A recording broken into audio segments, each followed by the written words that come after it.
Ngayon ho, ito, panoorin na lang po natin itong Luistro, mga bossing, no? Congresswoman Beatrix Luistro. Oh, that na. Congresswoman, you have 60 days upon referral, right, to act on this and to see the entire process. What if in the process, the Vice President resigns? What happens then? tuloy pa din. Tingin ko, aabot siya o pupunta naman yan sa pagkaso sa Vice Presidente ho, mga kababayan. No? Oh. Well, this is part of our discussion nowadays, no? Well, of course,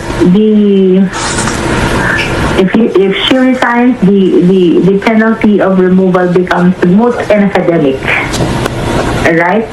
Because At saka daw kapag ka hindi sumagot ang Vice Presidente, mga kababayan, eh mas, kumbaga, automatic na yon na tutuloy-tuloy ho. of course, we understand that there are two principal penalties in cases of impeachment, no?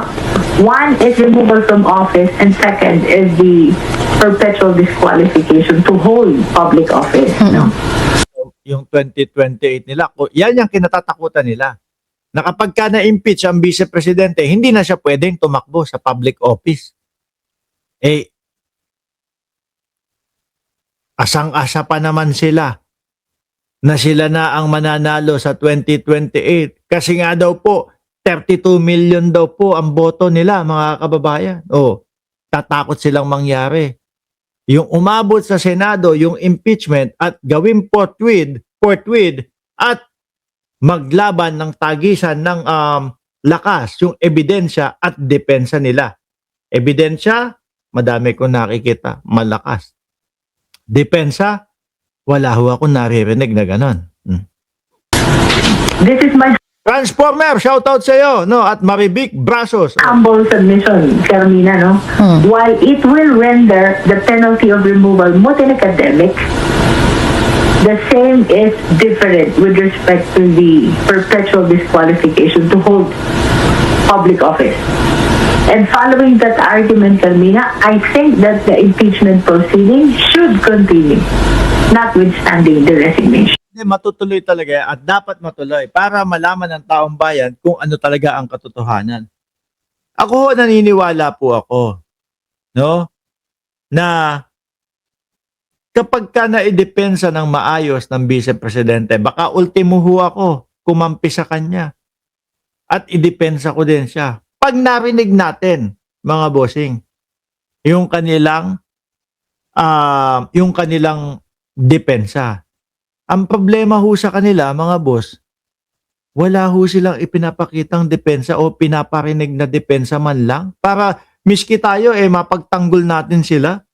Di po ba?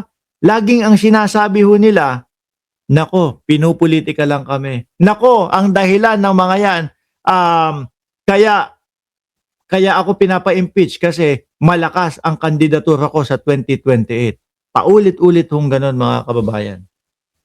Paulit-ulit pong ganon, mga bossing. Sabi ni Tenny Blasa, sige lang mga DDS, pag ang gumalaw ang BBM loyalist, tumabi-tabi na kayo pag hindi. O yan, nakita nyo. Mami Star Talk, shoutout sa inyo. No? At yun doon naman po, sa ngayon lang po dumating, pwede nyo naman pong panoorin ng replay itong ating live, mga bossing.